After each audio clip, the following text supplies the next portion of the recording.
Out of Left Field is brought to you in part by Coordinated Health Hazleton Campus. Better together. Welcome to another show. I hope you like our new official jersey. Thank you, Coordinated Health. I'm Ken Cara, and I play left field for SSP TV, and let's play ball. In 2001, Pat Brogan, a Hazleton native, was coaching basketball at Lafayette University. He went out for a run and was hit by a car. The brain trauma from that accident caused dystonia that wasn't diagnosed until 2003. Now, according to the Dystonia Foundation, dystonia is characterized by persistent or intermittent muscle contractions causing abnormal, often repetitive movements, postures, or both. It's very serious, and you can learn more about it at dystonia-foundation.org. Now, in 2004, Brogan had a pacemaker for his brain put into his chest. It's a procedure called deep brain stimulation. Brogan says it's not a cure. It helps bring the pain from a 10 to a 3 or a 4, but it keeps him going. Last year, he ran 3 triathlons. Plus, it keeps him coaching. The 2013-14 season was Pat Brogan's first in charge of the Crestwood girls basketball program. I mean, he's quiet, but he really gets his point across. He's he loves basketball, and he loves coaching, and he loves helping us, and honestly, he's so nice, and I don't know, it's just such a positive energy at practice. As soon as he walked in, I got a vibe from him that he was going to be great.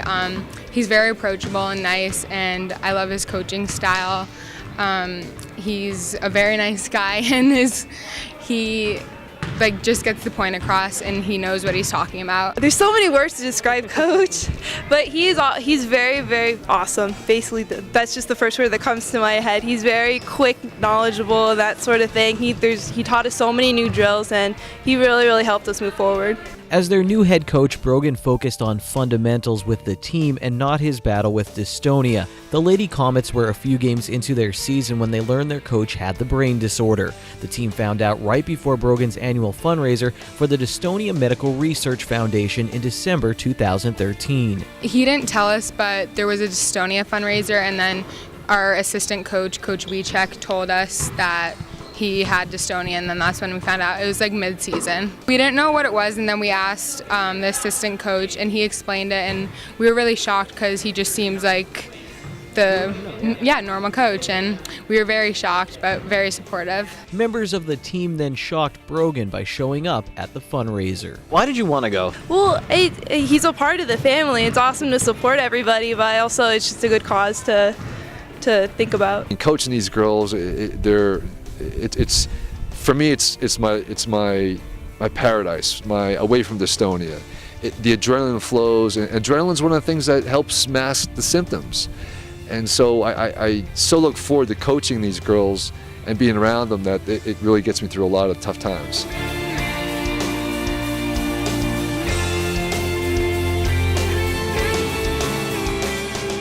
The Lady Comet family went into their final regular season game on February 12, 2014 with a chance to wrap up the second Wyoming Valley Conference Championship in school history.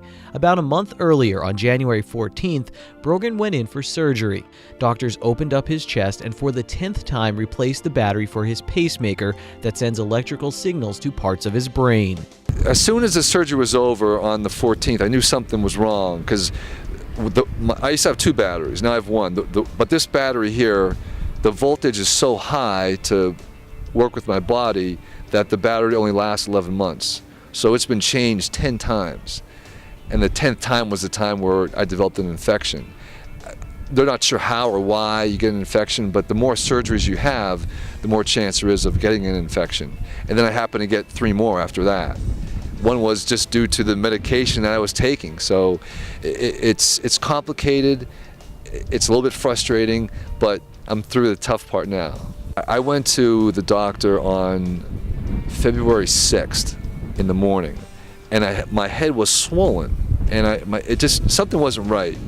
He kind of took a 5-minute look at me and said, "No, you're fine. It's just post-op stuff. Don't worry about it. Yeah. But if you develop a fever, if it gets red, then come back." And then my team is vying for a championship, and I know I'm not getting better. And I didn't have a fever, but the swelling was getting more and more. And I wanted to hold out and see if I could make it through the end of the season, and I did. And luckily, we won our second ever Wyoming Valley Conference championship. So, but then after the season, I went right back to the doctor, and he said, "Oh, now you have an infection." So, and I was kind of afraid of that. So, I left that doctor, and I called my other friends who are really into neurology. I said, who's the best neurosurgeon and who can we talk to now? In April, Brogan called a friend in Minnesota who's a doctor. The doctor told him to pack his bags and get to the Beth Israel Deaconess Medical Center in Boston as soon as possible. Brogan immediately went to Boston, and the doctors there found an infection in the wire behind his ear. That infection went to the tip of his head and made it to the bottom part of his brain. Doctors took the wire out and treated Brogan with an antibiotic for 60 days. Brogan's endurance would be tested even more by a broken PICC line, a blood clot, and an infection from the antibiotics. On June 19th, doctors put in a new wire and put in a rechargeable battery. 2 hours after Brogan was released from the hospital, he got a phone call. The doctor on the other end was apologizing. Brogan now had an infection in his brain, and they needed to take all the wires and everything else out of his body. From June until October, Brogan would suffer with full-blown dystonia while the infection healed. My assistant coaches were amazing because I was actually coaching from a hospital bed to tell them what to do and how to run camp and what to do in summer league.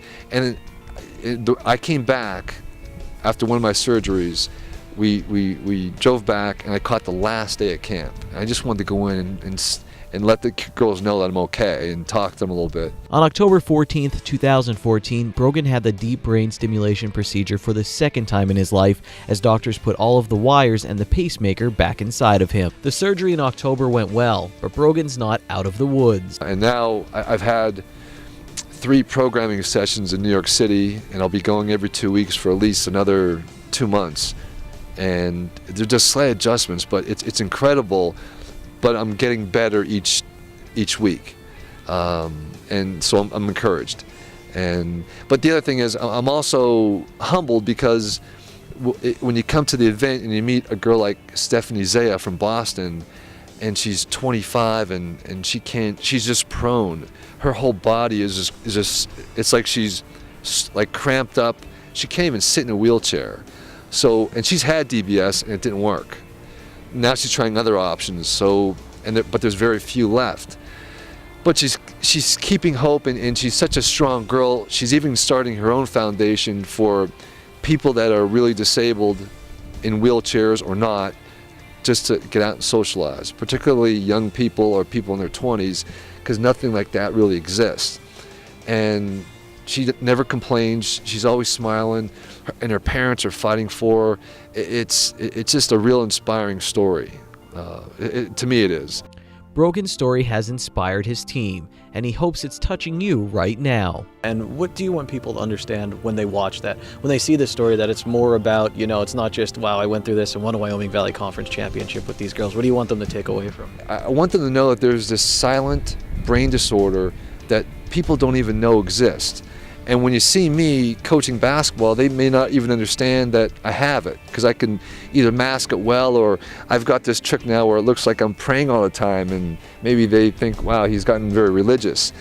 No, there's little things that can help stop the spasms. But basically there's 2 things. One is raising awareness, and 2 is giving hope to other people who have dystonia, not to give up. Keep working and trying and following your dreams. During this practice, Brogan halts drills to discuss the team's thought of the day. Today's thought deals with potential, goals, and dreams. Everybody has their own goals, and not all goals are easy.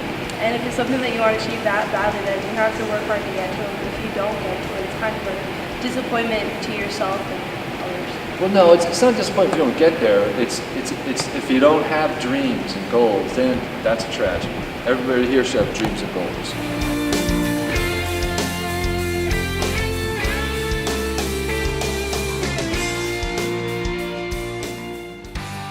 Coming up, we'll tell you about a new semi-professional football team getting ready to kick off in our area.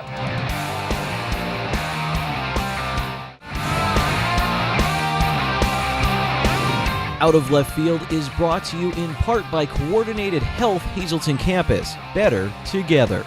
Welcome back to Out of Left Field. Wanting to keep the color scheme but not take the local high school's mascot, Andre Bell took the name the Hazleton Red Devils for the semi-professional football team that he co-owns. And the Red Devils are looking to do some good for the Hazleton community in their inaugural season and beyond. When Andre Bell was growing up in the Hazleton area, he says things were different. It used to be quiet. Now he says it's like a city. We were kids that would just play any kind of sport. Basketball, football, anything we could get our hands on. But mostly football. Every Saturday, well, during the week we talk about in school, and then Saturdays we meet up in West Hazleton and play. And talk about those pickup games. Where were you guys playing? What were they like? They were intense. Like, it was a lot of juking, of course, fast guys. I'm the big dude running around trying to catch the skinny kids. How many kids you guys usually pull for a game at? You guys used to play some... I want to say a good 8 on 8. Yeah, okay, and this was at the West Hazleton, behind the Little League field? Yeah. One of those skinny kids Bell would chase around was Andre Fisher. The two Andres have been friends since they were little. Where did you start in the area? I started playing football when I was 5. I started playing for the Bob Sporting Goods Jaguars and the good old HAFL, Hazleton Area Football League. And that was back when we were playing on 22nd Street. Did it click since then, the love of the game? I mean, did you fall instantly in love with it? I mean, what was it like when you were young? Yeah, it was like I said before, it was my place of peace. This is the story of how a semi-professional football team called the Hazleton Red Devils got started and how they want to help bring unity and peace to their city. What is it like when you're out there playing football? I mean, what goes through your mind and why is it so special? It's more of something that, I guess because my background, I was adopted and I had a lot of anger issues. So when I was little and my father introduced me to football, there was a way for me to cope with my anger, and it still is now. Like, when I'm on the football field, all I think about is football. I don't think about life, I don't think about family, I don't think about my job, I think about football. I don't hear anything, it's just football. After all those pickup games in West Hazleton, Fisher went on to be a standout tight end and defensive lineman for some really good Hazleton area high school teams. Bell planned on teaming up with Fisher at the Hazleton area high school, but his plans changed in the blink of an eye. Did you play in high school or no? No, I broke both of my legs. No kidding. Yeah. Was it through playing football or? No, it was through a car accident. No kidding. How old were you when that happened? I want to say 16. 16? Yeah. Were you playing before that? No, I was about to try out, actually. How devastated were you when that happened? Very devastated. I lost my whole summer. Bell wouldn't play football again until he was in his early 20s. After high school, Fisher went to Kutztown University to play football. Played for a year there and then joined the United States Army. Played flag football while I was in the military, but it's not the same. What was the competition like in the military? It was, I guess it all depends on where you were in the military. Like, when overseas, the competition wasn't too good. And where were you overseas? I was stationed in Camp Casey, South Korea. While in South Korea, Fisher was accused of stealing money from a taxi driver. He says he was wrongfully accused, but he had to serve out a 2-year sentence. Fisher isn't bitter. Instead, he says the experience made him better, and it helped him get his life in order. He came home in September of 2013. So you served out your sentence, come home. When do you start thinking about football? You see your family, you see everyone. When is it like, I want to play football? Honestly, it was when I was released from prison. Andre Bell, the owner of our team, actually, he came up to me and said, would you like to play football again? And he knows me, we grew up together, backyard football, everything. And I was instantly, yes, absolutely. Bell and Fisher were back together on the field, playing in the Great Eastern Football Association for the Mountaintop Reapers. That is, until Bell played a game against one of his friends. After the one game, when I played against Greg Crum, he came to me and said we should start our own team, and I said I was thinking the same thing. So we both got up, went to the league meeting, got voted in. Then I came to the other Andre and I said, I got the team. And he said, let's do it. We need coaches, we need this, we need that. We started with 5 guys. Now we got 30, and a coach. The Red Devils coach is Wayne Pridgeon. Pridgeon played football at the Hazleton Area High School in the late 90s and coached high school football in Greensboro, North Carolina from 2002 to 2010. That's when he moved back home to Hazleton. Pridgeon eventually started coaching youth football for the Hazleton Area Football League, and that's where he found out about the Red Devils. What happened was I had some coaches that were under me for the HAFL because I was a assistant head coach with them. And Hank Whitmire and Louis Terone asked me to come out and play center for this team. And I'm like, I'll try it and see what I can do, but I'm 36 years old, and I don't know if I'm going to be able to do it. And so I get out there, and about 4 plays in, I was doing pretty good, but I have diabetes and stuff now, and I couldn't do it. And so I was on the sidelines and they asked me, or they were running plays and stuff, and I noticed that it was kind of like unorganized kind of.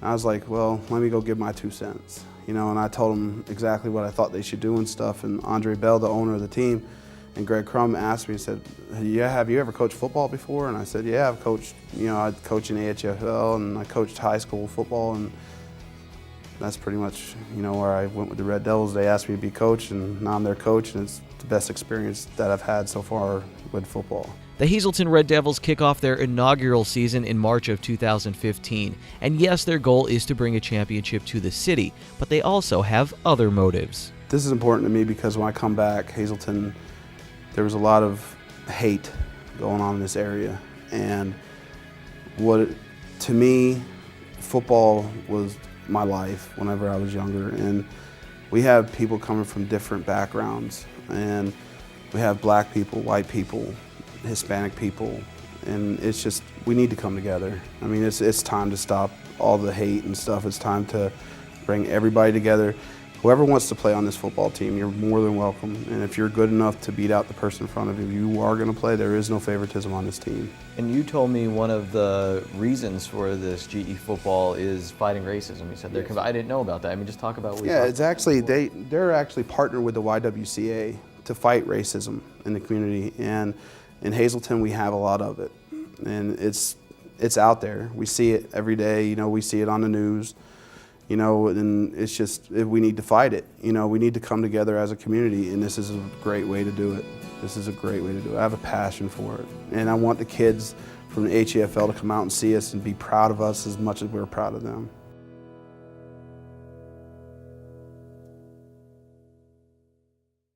Up next on Out of Left Field, we'll mix soccer with some rock music.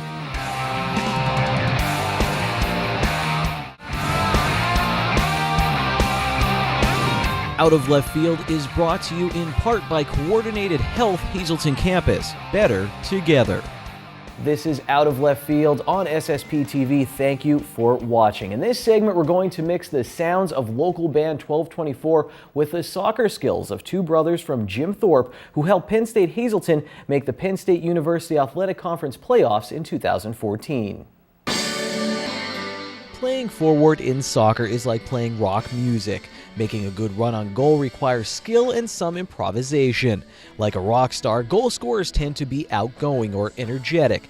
That's how Mike Principe describes his brother Steven Principe. Steven is a forward for the Penn State Hazleton soccer team who led the team with 11 goals in the 2014 season and earned a spot on the Penn State University Athletic Conference All-Conference team. I started out as a forward when I was little. Then I moved and played goalie for like 4 years. And then once I got to high school, I played defense for 2 years, and then I moved up to forward my last 2 years. That was the season I started playing club ball. And as soon as I started playing club ball, my playing style changed totally. And I started playing more offensively than defensively, so it just worked out that way. You like the offense? Yeah, I didn't like defense. What do you like about offense? Basically scoring goals. Playing midfield in soccer is like conducting an orchestra. The pace of the game largely depends on you. Your passes have to be weighted, calculated. Mike Principe, a sophomore center midfielder for Penn State Hazleton, describes himself as laid back. He's an assist guy who has no problem letting the goal scorers have the glory. According to his brother Steven, Mike had a hand in a number of his goals during his freshman season at Penn State Hazleton. A lot of times I like to play it up to him. Sometimes he'll play it back, drop it back a little bit. But most of the time I'm feeding him, and he can finish most of the time. So has it been like that all your life? Yeah, I mean, has he always been like the scorer kind of? And you? Yeah, pretty much. I've been midfield most of my life. He's been forward a lot. What do you like about midfield, or was it just your skill set? Yeah, I could run a lot all day, forward and back, and I'm not necessarily a great finisher. Like when I was young, I'd always kick it right at the goalie, but a lot of times now it's a lot better. I can play defense as well as offense, so just running a lot all day, playing both ends of the field. The Principe brothers, a little rock, a little classical, a masterpiece on the pitch.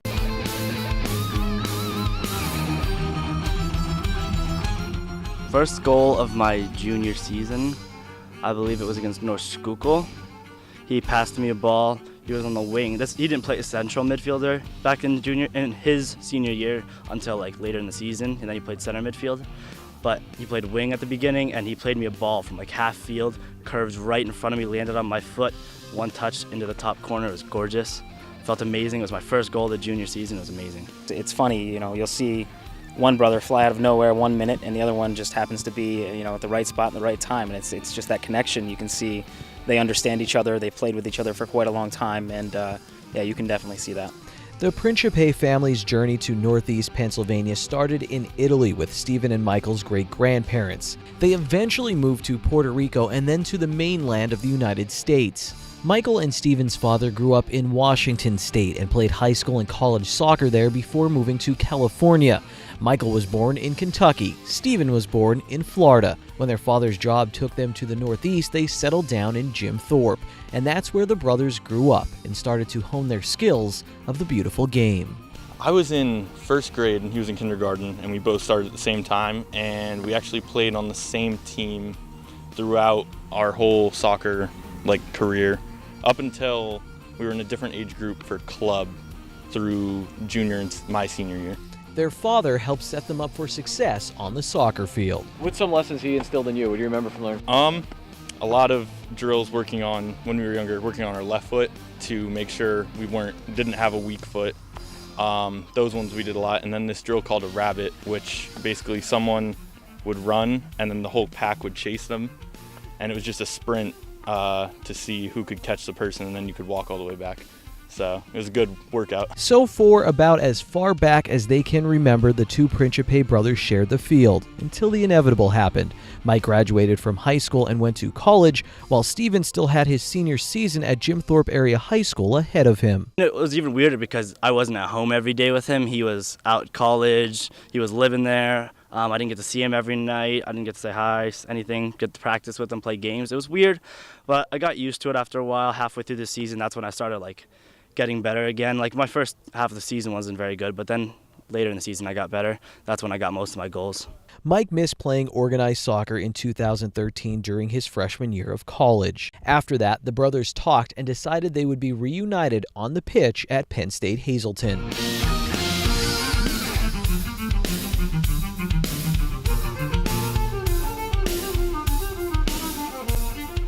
And the beat goes on. Off the pitch, the Principe brothers are just as close, but they aren't always on the same page. We butt heads sometimes, but we always get over it 5 minutes later. We get along so well. Are you guys competitive in anything else? Video games, anything? I mean, you don't really play against each other in soccer? Sometimes. Basketball a lot too. We played basketball in high school, so we get at it a lot in basketball. And then we do compare a lot, but we don't really get too bent out of shape about it. Who's your favorite soccer team? I like FC Barcelona. Who's his favorite soccer team? He likes Liverpool, and then he somewhat likes Real Madrid, so there's a rivalry there. You guys play FIFA? Yeah, all the time. All the time. Who's better? I'm better at FIFA. Yeah. Who's your team? I usually play as either Liverpool or Real Madrid, and then he'll play as Manchester United or Barcelona. While it's not always complete harmony off the pitch, when someone is off key, it's quickly forgotten. Our whole family's close, not just me and my brother, but we have 3 sisters, my parents, we're all really close. We tell each other everything. We're really close. We all get together really well. If we get in a fight, say me and my brother get in a fight, we're over it. 5 minutes later, we're back to talking about whatever again. We get together really well. That 1224 song was called Illuminations from their album Light in the Dark, and you can get it on iTunes or Google Play, or you can kick it old school and buy the actual CD from their website. You can visit our website at ssptv.com and check out past episodes of Out of Left Field. Thanks for joining us this time. Until next time, take it easy.